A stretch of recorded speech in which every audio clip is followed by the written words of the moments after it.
నమస్కారం, big news టీవీకి స్వాగతం. హెడ్లైన్ చూద్దాం.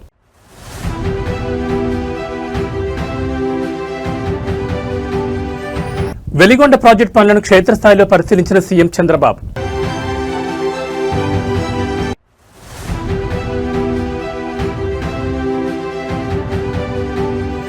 గ్లోబల్ లీడర్గా ప్రభుత్వ ఉపాధ్యాయులు. సింగపూర్ టూర్ టీచర్లతో మంత్రి నారా లోకేష్ భేటీ.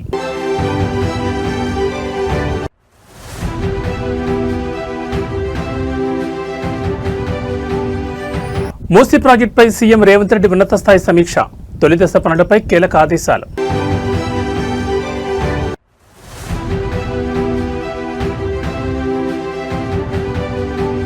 శిల్పకళా వేదికలో ఈగల్ ఫోర్స్ యాంటీ డ్రగ్స్ అవగాహన సదస్సు. ముఖ్య అతిథులుగా భట్టి విక్రమార్క, పొన్నం ప్రభాకర్. ఇక వివరాలు చూస్తే ఆంధ్రప్రదేశ్ ముఖ్యమంత్రి చంద్రబాబు నాయుడు నేడు మార్కాపురం జిల్లా పరిధిలో కీలక పర్యటన జరుపుతున్నారు. రాయలసీమ మరియు ప్రకాశం జిల్లాల సాగు, తాగునీటి కలను నిజం చేసి అత్యంత ప్రతిష్టాత్మక పోల సుబ్బయ్య వెలిగొండ ప్రాజెక్టు పనులను ఆయన ఈరోజు స్వయంగా క్షేత్రస్థాయిలో పరిశీలిస్తున్నారు. దోర్నాల మండలం పరిధిలోని ఫీడర్ కెనాల్ లైనింగ్ పనులను తనిఖీ చేయడంతో పాటు దశాబ్దాలుగా నలిగిపోతున్న ముంపు గ్రామాల నిర్వాసితుల సమస్యకు ఈ రోజే శాశ్వత పరిష్కారం చూపబోతున్నారు. 11 గ్రామాల పరిధిలోని 2351 నిర్వాసిత కుటుంబాలకు పునరావాస ప్యాకేజ్ కింద ఏకంగా 300 కోట్ల నిధులను విడుదల చేసి ఆ చెక్కులను సీఎం స్వయంగా అందజేస్తున్నారు. షెడ్యూల్ ప్రకారం ముఖ్యమంత్రి చంద్రబాబు నాయుడు దోర్నాల మండలానికి చేరుకుని వెలిగొండ హెడ్ రెగ్యులేటర్లు, టన్నెల్ లైనింగ్ పనుల పురోగతిని ఇంజనీరింగ్ అధికారులతో కలిసి సమీక్షించారు. జూలై, ఆగస్టు నాటికి ఈ ప్రాజెక్టు ద్వారా నీళ్లు ఇవ్వాలనే గడువు విధించిన నేపథ్యంలో పనులను మరింత వేగవంతం చేయాలని సీఎం ఆదేశించారు. అనంతరం ప్రాజెక్టు వల్ల ఇళ్లు, భూములు కోల్పోయిన 11 గ్రామాల బాధితులతో ఆయన ప్రత్యేకంగా భేటీ అయ్యారు. ఈ ప్రభుత్వం నిర్వాసితులను పట్టించుకోలేదని, కూటమి ప్రభుత్వం రాగానే 300 కోట్లు కేటాయించి న్యాయం చేస్తున్నామని ఈ సందర్భంగా గుర్తు చేశారు. ఈ కార్యక్రమం ముగిసిన వెంటనే సీఎం గిద్దలూరు నియోజకవర్గంలోని కృష్ణంశెట్టిపల్లికి పయనమవుతారు. అక్కడ digital health platform Sanjeevani mobile medical యూనిట్లను ప్రారంభించి అనంతరం ఏర్పాట్లు చేసిన భారీ బహిరంగ సభలో పాల్గొని ప్రసంగించనున్నారు. వెలిగొండ ప్రాజెక్టును వేగంగా పూర్తి చేసి రాయలసీమ, ప్రకాశం జిల్లాల కరువు తీర్చడమే లక్ష్యంగా సీఎం చంద్రబాబు చేస్తున్న ఈ పర్యటన క్షేత్రస్థాయిలో గట్టి భరోసానిస్తోంది.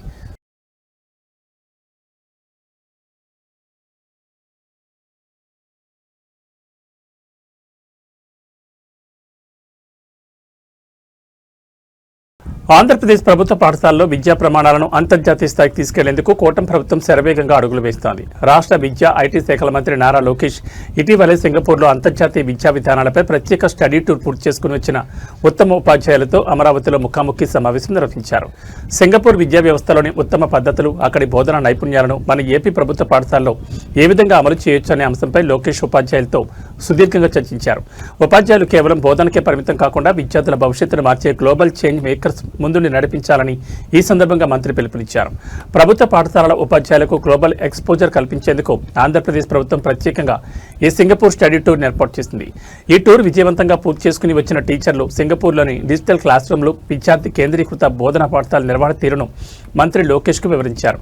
ఈ సందర్భంగా మంత్రి నారా లోకేష్ మాట్లాడుతూ సింగపూర్లో నేర్చుకున్న అంతర్జాతీయ పాఠాలను క్షేత్రస్థాయిలో మన ప్రభుత్వ స్కూళ్లలో అమలు చేసి పేద విద్యార్థులకు ప్రపంచ స్థాయి విద్య అందేలా చూడాల్సిన బాధ్యత ఉపాధ్యాయులపైనే ఉందన్నారు. రాబోయే రోజుల్లో ప్రభుత్వ పాఠశాలల మౌలిక సదుపాయాలను మార్చడంతో పాటు ఉపాధ్యాయుల నైపుణ్యాభివృద్ధికి మరిన్ని అంతర్జాతీయ శిక్షణ కార్యక్రమాలు నిర్వహిస్తామని స్పష్టం చేశారు. ఉపాధ్యాయుల నుంచి వచ్చిన సలహాల ఆధారంగా విద్యాశాఖలో త్వరలోనే కీలక మార్పులు తీసుకురానున్నట్లు ప్రకటించారు. కార్పొరేట్ పాఠశాలకు ఏమాత్రం తీసిపోని విధంగా ప్రభుత్వ పాఠశాలను తీర్చిదిద్దేందుకు విద్యాశాఖ మంత్రి నారా లోకేష్ తీసుకుంటున్న ఈ వినూత్న నిర్ణయాలు క్షేత్రస్థాయిలో ఎలాంటి మార్పులు తెస్తాయో చూడాలి.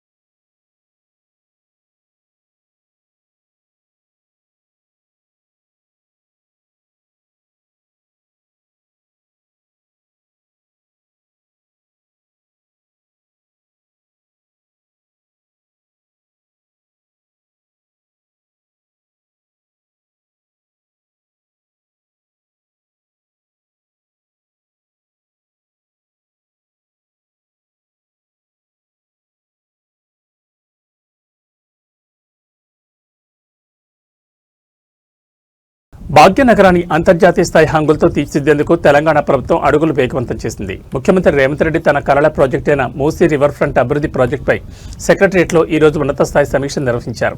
కేవలం నది ప్రక్షాళన మాత్రమే కాకుండా మూసీ నది పొడవున global range economy and tourism జోన్లను ఏర్పాటు చేయడానికి సంబంధించిన మాస్టర్ ప్లాన్పై అధికారులకు సీఎం కీలక మార్గదర్శకాలు జారీ చేశారు. లండన్లోని థేమ్స్ నది, సింగపూర్ నదీ తీరాల తరహాలో మూసీని సరికొత్త ల్యాండ్ మార్క్గా మార్చేందుకు ప్రభుత్వం సిద్ధమవుతోంది. మున్సిపల్ అడ్మినిస్ట్రేషన్, అర్బన్ డెవలప్మెంట్ మరియు Musi river front development corporation అధికారులతో సీఎం రేవంత్ రెడ్డి సుదీర్ఘంగా చర్చించారు. ఈ ప్రాజెక్టు ద్వారా నగరంలో పర్యావరణ సమతుల్యతను కాపాడుతూనే భారీ ఎత్తున ఉపాధి అవకాశాలు, పర్యాటక రంగ అభివృద్ధి సాధించడమే లక్ష్యమని సీఎం స్పష్టం చేశారు. ఈ సమీక్షలో మూసీ నది వెంబడి నిర్మించబోయే ఎక్స్ప్రెస్ వేలు, అందమైన వంతెనలు, వాకింగ్ ట్రాక్లు మరియు పిల్లల వినోద కేంద్రాల నమూనాలను అధికారులు సీఎంకు ప్రదర్శించారు. ఎక్కడా కాలయాపన జరగకుండా ఫేజ్ వారీగా పనులను పూర్తి చేయాలని, నిర్వాసితులకు కల్పిస్తున్న పునరావాస పనులను కూడా మానవీయ కోణంలో వేగవంతం చేయాలని సీఎం ఆదేశించారు. అంతర్జాతీయ ఆర్కిటెక్టుల భాగస్వామ్యంతో పక్కా ప్లానింగ్తో ముందుకు వెళ్లాలని రేవంత్ రెడ్డి స్పష్టం చేశారు. హైదరాబాద్ భవిష్యత్తును సరికొత్తగా ఆవిష్కరించి ఈ Musi river front mega project క్షేత్రస్థాయిలో ఎప్పటికి రూపుదిద్దుకుంటుందో చూడాలి.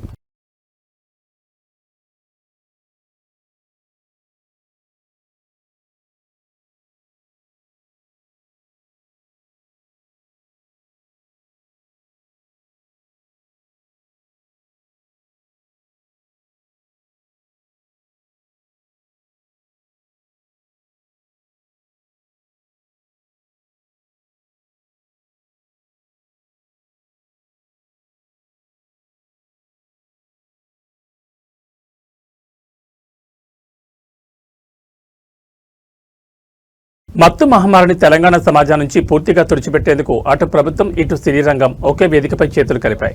హైదరాబాద్ మాదాపూర్లోని శిల్పకళా వేదికలో ఈగల్ ఫోర్స్ మరియు వికలాంగులు, సీనియర్ సిటిజన్లు, ట్రాన్స్జెండర్ వ్యక్తుల సాధికారత శాఖ సంయుక్త ఆధ్వర్యంలో మాదక ద్రవ్యాల దుర్వినియోగం, అక్రమ రవాణాకు వ్యతిరేకంగా భారీ అవగాహన కార్యక్రమం జరిగింది. ఈ ప్రతిష్టాత్మక సదస్సుకు ఉప ముఖ్యమంత్రి భట్టి విక్రమార్క, రవాణా శాఖ మంత్రి పొన్నం ప్రభాకర్ ముఖ్య అతిథులుగా హాజరై దిశానిర్దేశం చేశారు. యువతలో మరింత జోష్ నింపేందుకు, మత్తుకు దూరంగా ఉండాలనే సందేశాన్ని బలంగా తీసుకెళ్లేందుకు Tollywood energetic star Ram Pothineni, crazy beauty Meenakshi Chaudhary ఇచ్చేశారు. సదస్సులో డిప్యూటీ సీఎం భట్టి విక్రమార్క మాట్లాడుతూ రాష్ట్రంలో డ్రగ్స్ సప్లై చైన్ను బ్రేక్ చేయడానికి పోలీసులు అన్ని విధాలా వ్యూహాత్మకంగా వ్యవహరిస్తున్నారని, యువత తమ కెరీర్పై దృష్టి పెట్టాలని పిలుపునిచ్చారు. టాలీవుడ్ ఎనర్జెటిక్ స్టార్ రామ్ పోతినేని మాట్లాడుతూ డ్రగ్స్ వాడకం వల్ల క్షణిక ఆనందం లభిస్తుందేమో కానీ అది జీవితాంతం అంధకారాన్ని మిగులుస్తుందని, యువత ఎలాంటి వ్యసనాలకు నో చెప్పాలని ఉద్ఘాటించారు. నటి మీనాక్షి చౌదరి కూడా విద్యార్థులతో సంభాషిస్తూ ఆరోగ్యకరమైన సమాజ నిర్మాణంలో భాగస్వామ్యం కావాలని కోరారు. DGP CV Anand, senior IPS Sandeep Kumar Shandilya, Cyberabad CP Anitha Ramachandran ఈ కార్యక్రమంలో పాల్గొని డ్రగ్స్ ప్లెడర్స్ మరియు రవాణాదారులపై తీసుకోబోయే కఠినమైన శిక్షలు, నిఘా వ్యవస్థల గురించి పవర్ పాయింట్ ప్రజెంటేషన్ ద్వారా వివరించారు. సమాజాన్ని పట్టిపీడిస్తున్న డ్రగ్స్ మహమ్మారిని అరికట్టడంలో ఇటు పోలీస్ యంత్రాంగం, అటు సెలబ్రిటీలు కలిసి చేస్తున్న ఈ ప్రయత్నం నిజంగా అభినందనీయం. జరుగుతున్న పోరాటంలో క్రియాశీల భాగస్వామిని అవుతానని, డ్రగ్స్ రహిత జీవన శైలిని అనుసరిస్తూ నాతో పాటు ఏ ఒక్కరూ డ్రగ్స్ బారిన పడకుండా ఉండడానికి కృషి చేస్తానని, డ్రగ్స్ రహిత సమాజమే లక్ష్యంగా సాగుతున్న తెలంగాణ ప్రభుత్వ సంకల్పంలో భాగస్వామిని అవుతానని ప్రతిజ్ఞ చేయుచున్నాను. జై తెలంగాణ. కేంద్రంలో నరేంద్ర మోడీ ప్రభుత్వ విదేశాంగ విధానంపై కాంగ్రెస్ అగ్రనేత సోనియా గాంధీ సంచలన విమర్శలు చేశారు. గాజాలో జరుగుతున్న మారణహోమం, ఇరాన్ ఉద్రిక్తతల విషయంలో కేంద్ర ప్రభుత్వం అవలంబిస్తున్న మౌనం దేశ ప్రతిష్టకు భంగం కలిగిస్తోందని ఆమె మండిపడ్డారు. మోదీ ప్రభుత్వ వైఖరి నైతికంగానే కాకుండా జాతీయ ప్రయోజనాల పరంగానూ ఆమోదయోగ్యం కాదంటూ ఆమె ఒక ప్రత్యేక వ్యాసంలో తీవ్ర ఆగ్రహం వ్యక్తం చేశారు. పాలస్తీనా, ఇరాన్ వంటి చారిత్రక మిత్ర దేశాలను దూరం చేసుకుని భారతదేశాన్ని ఇజ్రాయెల్ వ్యూహాత్మక వలయంలోకి నెట్టేస్తున్నారని ఆమె ఆరోపించారు. అంతర్జాతీయ వేదికలపై భారతదేశానికి ఉన్న స్వతంత్ర విదేశాంగ విధానాన్ని ప్రస్తుత ప్రభుత్వం పక్కన పెట్టేసిందని సోనియా గాంధీ తన ఆర్టికల్లో పేర్కొన్నారు. గాజాలో వేలాది మంది అమాయక ప్రజలు, ముఖ్యంగా పిల్లలు ప్రాణాలు కోల్పోతుంటే భారత్ మౌన ప్రేక్షక పాత్ర పోషించడం జాతీయ నైతికతకు విరుద్ధమని స్పష్టం చేశారు. ముఖ్యంగా ఇరాన్తో ఉద్రిక్తతలు గరిష్ట స్థాయికి చేరడానికి ముందే ప్రధాని మోడీ ఇజ్రాయెల్ పర్యటనకు వెళ్లడాన్ని ఆమె ఒక చారిత్రక తప్పిదంగా అభివర్ణించారు. ఈ దౌత్యపరమైన నిష్క్రియాత్మక వల్ల మధ్యప్రాచ్యంలో ఎల్లప్పుడూ శాంతిని కాంక్షించే భారత్ తన పట్టును కోల్పోయిందని, ఆ ఖాళీని భర్తీ చేస్తూ మధ్యవర్తిత్వం వహించే అవకాశాన్ని మనమే స్వయంగా పాకిస్తాన్కు ప్లేట్లో పెట్టించినట్లయిందని విమర్శించారు. కాంగ్రెస్ అధ్యక్షులు మల్లికార్జున్ ఖర్గే, రాహుల్ గాంధీ కూడా సోనియా వ్యాసాన్ని సమర్థిస్తూ సోషల్ మీడియా వేదికగా మోదీ ప్రభుత్వంపై విమర్శల దాడిని ముమ్మరం చేశారు. సోనియా గాంధీ చేసిన ఈ ఆరోపణలపై ఇటు దేశీయ రాజకీయాల్లోనూ కాకుండా అంతర్జాతీయ దౌత్య వర్గాల్లోనూ పెద్ద ఎత్తున చర్చ నడుస్తోంది. దీనిపై అధికార బీజేపీ సైతం ఓటు బ్యాంక్ రాజకీయాలంటూ తీవ్రంగా ప్రతిఘటిస్తోంది.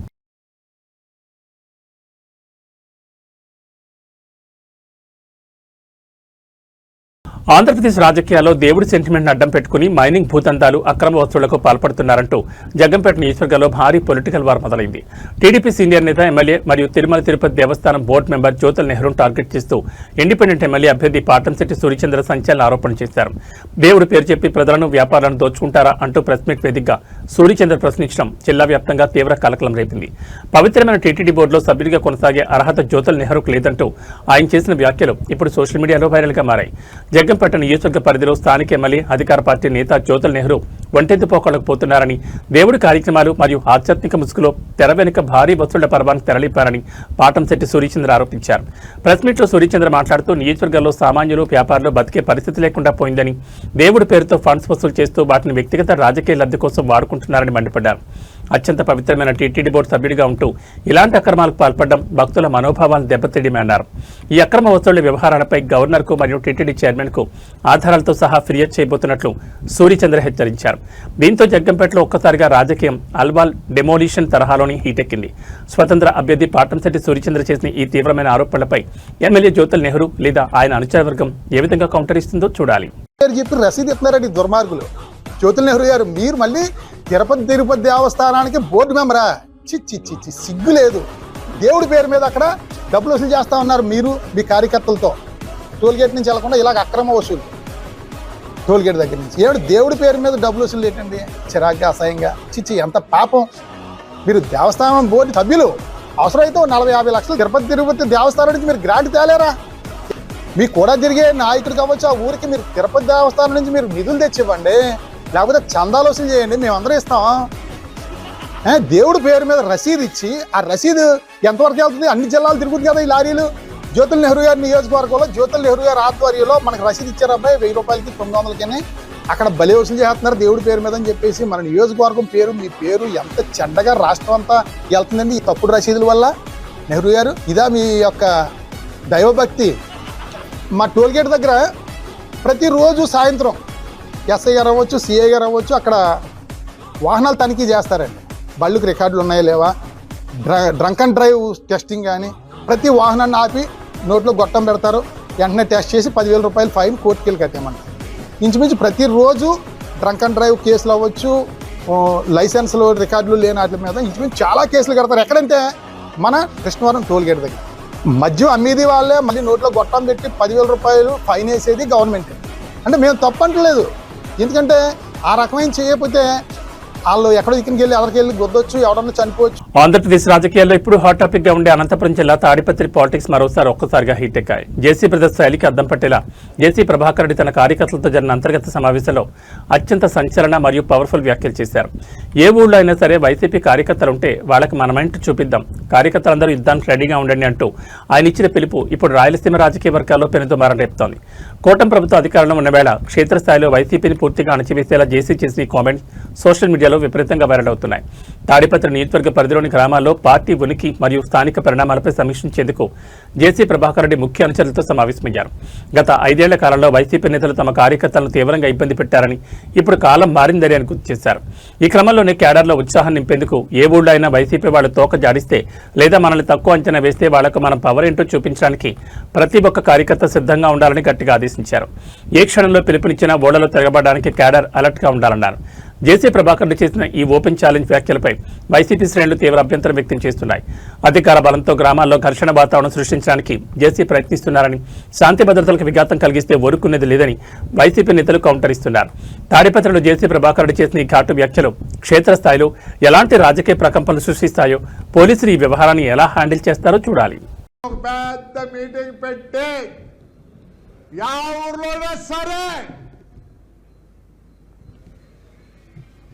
వైఎస్ఆర్ కార్యకర్తలు ఎట్లా మనం 3 ఏళ్ల కింద తింటాం, ముందే చూపిస్తాం. రెడీగా అంటే కార్యకర్తలారా, నాయకులతో అవసరం లేదు.